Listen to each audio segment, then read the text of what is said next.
ज्यादा सीधे मत बनो, सीधे पेड़ जल्दी काट लिए जाते हैं। आज की कहानी के माध्यम से आपको कुछ ऐसे तरीके पता चलेंगे जिनसे आप धोखा खाने से खुद को बचा सकते हैं। हम सब ने देखा होगा, अपने आसपास जो भी इंसान नरम दिल का होता है, यानी कि जो करुणावान होता है, वह अपनी करुणा से बस दूसरों की सहायता तो कर देता है, लेकिन बदले में उसे हमेशा धोखा ही मिलता है। तो क्या एक इंसान को भावनात्मक नहीं होना चाहिए? क्या उसे दूसरों पर भरोसा नहीं करना चाहिए? दूसरों की सहायता नहीं करनी चाहिए? क्या करुणावान होना कोई गुनाह है, कोई गलती है? पाया तो यह जाता है कि कोई भी संवेदनशील आदमी दिल का अच्छा होता है, दूसरों की सहायता करता है, दूसरों से प्रेम करता है। प्रेम भी तो एक संवेदना ही है, वह भी तो एक भावना का रूप है। तो क्या प्रेम करना भी गलत हो जाता है? यह तो आप सबको पता होगा कि प्रेम तो आध्यात्मिक साधना का एक महत्वपूर्ण कदम है। तो किस प्रकार एक इंसान समाज में संवेदनशील और दयालु यानी कि एक अच्छा आदमी बनकर रह सकता है, ताकि लोग उसका फायदा भी ना उठा पाए और वह अपने मन की अच्छाई, अपने मन की कोमलता सब कुछ बरकरार रख सके। तो चलिए आज की कहानी की तरफ चलते हैं। उससे पहले आप चैनल को सब्सक्राइब करके बेल आइकन को जरूर प्रेस कर लें। एक बार एक युवा लड़का जंगल के पेड़ों पर मुक्के मार रहा था, बड़े जोर जोर से मुक्के मार रहा था। वह अपने मन का गुस्सा निकालने की कोशिश कर रहा था। शायद उसको किसी ने धोखा दिया था या फिर उसके साथ कुछ बुरा हुआ था, जिससे वह बहुत ज्यादा परेशान था और उसे कहीं शांति नहीं मिल रही थी। वह लगातार उस पेड़ पर मुक्के मार रहा था, जिससे उसकी उंगलियां लहूलुहान हो चुकी थी। उसी जंगल में एक शीतल पानी का झरना था। वहां पर रोज एक भिक्षु संध्या स्नान करने के लिए आया करते थे। यह उनके नित्य का नियम था। आज जब वह भिक्षु उस रास्ते से स्नान करने के लिए आए तो उस जंगल में उसने उस लड़के की हालत देखी। वह जोर जोर से चीख रहा था। उस लड़के के आसपास कोई भी मौजूद नहीं था। इससे उस भिक्षु को उस युवक की चिंता होने लगी। उसने सोचा, कहीं मैं इसे ऐसे छोड़ दूं तो ये आत्महत्या न कर ले। ऐसे विचार आने के बाद वह उसे देखता रहा और कुछ नहीं बोला। वह भिक्षु से लगातार चुपचाप देख रहा था और उससे कुछ कह नहीं रहा था। उस युवक ने उस भिक्षु को नजरअंदाज किया, लेकिन कुछ देर बाद उसे अजीब सा लगने लगा। उसने सोचा, ना तो यह मुझे रोक रहा है, ना ही कुछ कह रहा है, यह तो बस मुझे देखे जा रहा है। इसका क्या मतलब? बड़ा अजीब आदमी है। ऐसे ही विचार उस लड़के के मन में उठने लगे। जब कुछ देर बाद भिक्षु कुछ नहीं बोला तो लड़के ने अचानक उससे कहा, महाशय, आप अपने रास्ते क्यों नहीं चले जाते? आपको क्या मतलब? आप शांत खड़े हुए मुझे बस देख रहे हैं। भिक्षु ने बड़े शांत स्वर में कहा, मैं तुम्हें रोक नहीं रहा हूँ, तुमसे कुछ कह नहीं रहा हूँ। तुम्हें मुझसे क्या परेशानी? मेरी ही तरह पेड़ पौधे, ये पक्षी, ये सब तुम्हें देख ही तो रहे हैं। जब तुम्हें इनसे कोई परेशानी नहीं तो मुझसे क्या परेशानी? यह सुनकर लड़का जोर से चीख कर बोला, मुझे सबसे परेशानी, मैं सबसे नफरत करता हूँ।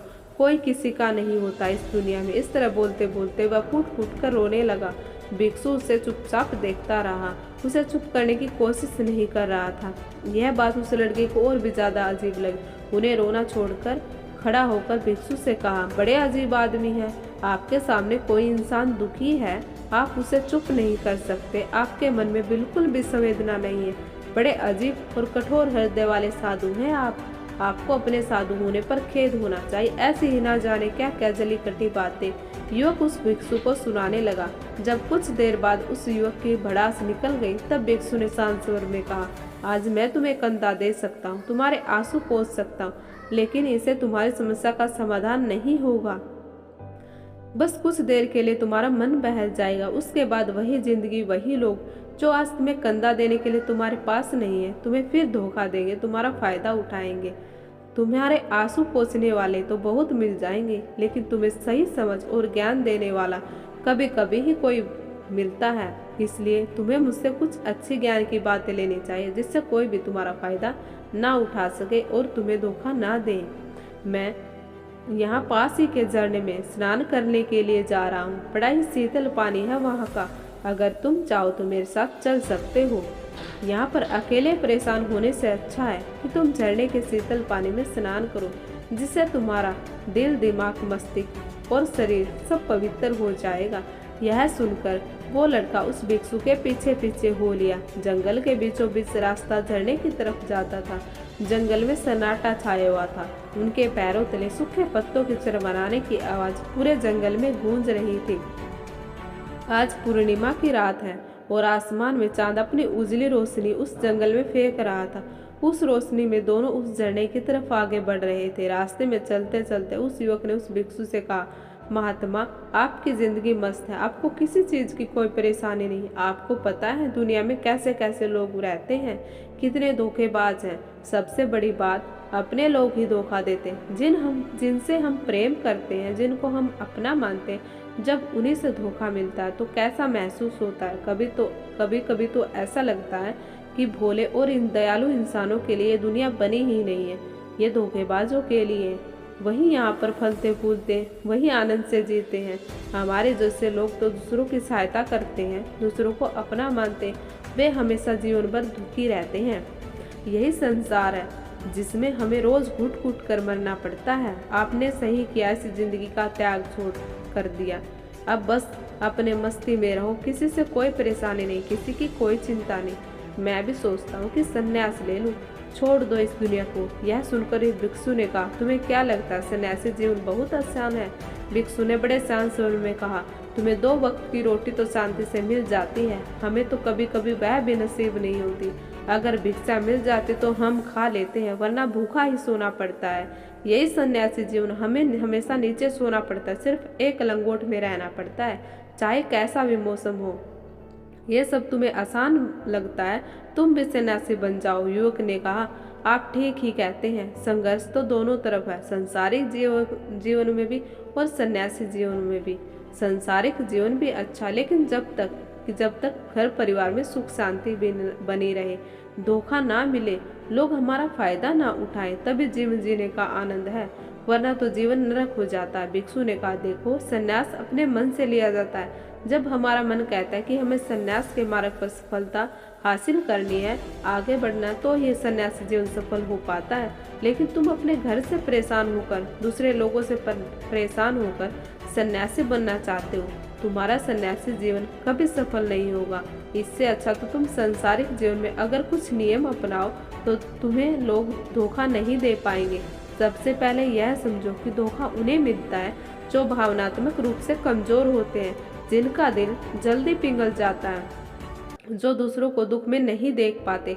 ऐसे लोगों के साथ धोखे होने की संभावनाएं ज्यादा होती है, क्योंकि कोई भी आदमी अपनी परेशानी बताकर तुम्हारा फायदा उठा सकता है। क्या पता वह झूठ बोल रहा है, वह दुखी होने का नाटक कर रहा है, लेकिन आपको तो सच ही लगेगा। उसके बाद कुछ समय बाद आपको पता चलता है कि आपके साथ धोखा हो गया।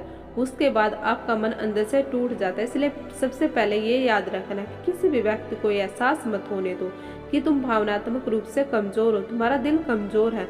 अगर आपकी ये कमजोरी उसे पता चल गई तो कोई न कोई जाल रचकर आपका फायदा उठाना चाहेगा।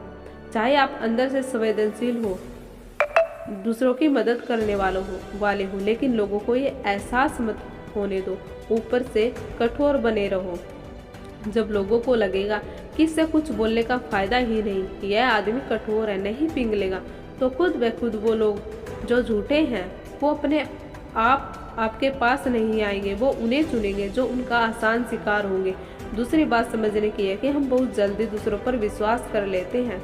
हमारी जल्दी विश्वास करने की आदत हमें हानि पहुंचाती है। 2 दिन तुम्हें किसी से मिले नहीं होते और तुम एक दूसरे के हो जाते हो, एक दूसरे पर भरोसा करने लग जाते हो।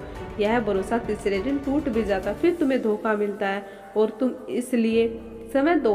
किसी भी चीज को, किसी भी रिश्ते को आगे बढ़ने के लिए समय की जरूरत होती है। समय के साथ तुम्हें सामने वाले की इंसान की अच्छाई बुराई पता चलती है। तब तुम्हें पूर्ण रूप से पता चलता है कि इंसान वास्तव में कैसा है, अच्छा है या बुरा है। वह कुछ समय देने के लिए होता है, इसलिए जल्दी किसी पर विश्वास मत करो। अगली पहचान या अगला तरीका समझने के लिए तुम्हें ऐसे लोगों को समझना होगा जो दूसरों की चापलूसी करते रहते हैं। कुछ लोगों की आदत होती है चापलूसी करने की, जो आपके सामने तो अच्छा बोलेंगे, आपको लगेगा यह इंसान कितना अच्छा है, मेरे से कितना प्यार करता है, लेकिन वास्तव में उनकी यह चापलूसी की एक चाल होती है ताकि वह आपका दिल जीत सके। उनको चापलूसी करने का मौका तब मिलता है जब आप दिखावा करते। अगर आप उनकी चापलूसी प्रभावित ही नहीं हुए तो कुछ समय बाद वो चापलूसी करना बंद कर देंगे। इसलिए किसी के सामने दिखावा मत करो, वरना आप तो आकर्षण के केंद्र बन जाते। लोगों को लगता है कि शायद उसके पास बहुत कुछ है, इसलिए वो इतना दिखावा कर रहा है। इसी वजह से लोग आपका फायदा उठाना चाहेंगे, वो आपके करीब आने की कोशिश करेंगे, आपके चापलूसी करने की कोशिश करेंगे। अपना अगला नियम बताते हुए भिक्षु ने झरने की तरफ इशारा किया। वो झरने के पास पहुंच चुके थे, क्योंकि वहां पर ठंडी ठंडी हवा चल रही थी। ढलान की तरफ जाते हुए भिक्षु ने कहा कि सांसारिक जीवन में एक बात समझने की यह होती है कि जिसकी हम सहायता करते हैं, चाहे वह किसी भी रूप में करे, धन या सांसारिक रूप से, जिस भी अवस्था से हम किसी की सहायता कर रहे हैं, तो हमें ये ख्याल रखना चाहिए कि सामने वाला कभी भविष्य में हमारी सहायता करेगा या नहीं करेगा। अगर किसी को पैसा उधार दे रहे हैं तो समझो कि उसके पास आय का साधन क्या है, क्या नहीं है। कल भविष्य में वह तुम्हें वापस कर पाएगा या नहीं कर पाएगा। अगर वह वापस नहीं कर पाएगा तो तुम्हें दुख होगा। तो ऐसे इंसान करुणा बस भिखारियों को तो भीख दे देते, लेकिन वह गलत नहीं है, क्योंकि जो भी पैसा अपने सामने वाले को दिया उससे आपके ऊपर कोई ज़्यादा प्रभाव नहीं पड़ेगा अगर वह आपको वापस भी नहीं लौटाएगा। तो अगर किसी भी ऐसे इंसान को पैसा देना जो कभी वापस नहीं लौटा पाए, तो उतना ही देना जिससे तुम्हारे ऊपर कोई ज़्यादा दबाव ना पड़े। अगर वो वापस भी न लौटाए तो तुम्हें ज़्यादा दुख या तकलीफ ना हो। इसके बाद दोनों ने अपने कपड़े उतारे और उस झरने के शीतल पानी में कूद पड़े। पानी बहुत ठंडा था, दोनों की सारी थकान उतर गई। स्नान लेने के बाद दोनों एक पेड़ के नीचे आ गए। तब उस भिक्षु ने उसे आगे समझाते हुए कहा कि शुरुआत में लोगों को नज़रअंदाज करना सीखो। जब तुम किसी को शुरुआत में नज़रअंदाज करते हो तो जो लोग भी तुम्हें किसी लालच की वजह से तुम्हारे पास प्रभावित होकर आते हैं, उनकी छटनी हो जाएगी। जब तुम उनको नज़रअंदाज करोगे तो एक दो बार लोग तुम्हारे पास आने की कोशिश करेंगे, उसके बाद वो तुमसे दूरियां बना लेंगे। और जो आदमी तुम्हारे इंसान है, तुम्हारी अच्छाई देखकर तुम्हारे पास आएगा, वो नज़रअंदाज करने के बावजूद भी तुम्हारे करीब ही बना रहेगा। यही तो एक सच्चे इंसान की पहचान होती है। जो हमारे अपने होते हैं उनसे हम लड़ भी लेते हैं, झगड़ भी लेते हैं, उसके बावजूद भी वो हमारी बातों का बुरा नहीं मानते। चाहे थोड़े समय के लिए वे हमसे नाराज रहे, लेकिन कुछ समय बाद वे फिर से हम एक दूसरे के हो जाते हैं। और यही तो घर परिवार का मतलब होता है, यही तो अपनों का मतलब होता है। इसलिए शुरुआत में अनजान लोगों को नज़रअंदाज करना सीखो, इग्नोर करना सीखो, ताकि धोखेबाज मक्कार लोग तुम्हारे करीब ही न आ पाए। वो अपने इस वार्तालाप को खत्म करते हुए भिक्षु ने अपनी आखिरी बात कहते हुए कहा कि आखिरी सीख सबसे ज़्यादा महत्वपूर्ण है। सब कुछ होने के बाद भी तुम्हें धोखे मिल सकते, लेकिन तुम अगर अपनी आँख, कान और अपना दिमाग खोल कर रखो, तो अगर तुम होश में रहोगे, ध्यान करोगे, तुम्हें इंसान की आंखें देखते ही समझ में आ जाएगा कि उसे तुमसे क्या चाहिए। तुम उसकी इच्छा, उसका स्वभाव उसकी आंखों में पढ़ सकते हो। लोगों की आंखों में, उनकी वाणी में, उनके स्वभाव में उनका सब कुछ दिखाई देता है। बस हम ही अपनी आंखें मूंद कर रहते हैं। दूसरे लोगों से जानो, उसके रिश्तेदारों से जानो, उसके परिवार वालों से जानो कि वह इंसान कैसा है, दूसरों के साथ उसका व्यवहार कैसा, उसकी पड़ताल करो। जब किसी पर विश्वास करो, ऐसे ही किसी पर विश्वास मत कर लेना। अपनी पूरी संतुष्टि करना। अगर तुम किसी के साथ लंबे समय तक भरोसा करना चाहते हो, किसी के साथ कोई संबंध बनाना चाहते हो, कोई दोस्ती करना चाहते हो या किसी की मदद करना चाहते हो, तो इन सभी परिस्थितियों में तुम्हें यह जरूर पता होना चाहिए कि दूसरे लोग उस इंसान के बारे में क्या सोच रखते हैं। इसके बाद तुम जीवन में कभी भी धोखा नहीं खाओगे और तुम्हें कभी भी किसी धोखे की वजह से पछताना नहीं पड़ेगा। इस तरह की बातें करते हुए भिक्षु और वो लड़का दोनों जंगल से बाहर आ गए और अपने अपने स्थान पर चले गए। तो आपको यह कहानी कैसी लगी प्लीज़ कमेंट करके ज़रूर बताएं। अगर यह ज्ञान की बातें आपको पसंद आए तो प्लीज़ चैनल को लाइक करें, शेयर करें और सब्सक्राइब करना बिल्कुल ना भूलें। बेल आइकन को जरूर प्रेस कर लें।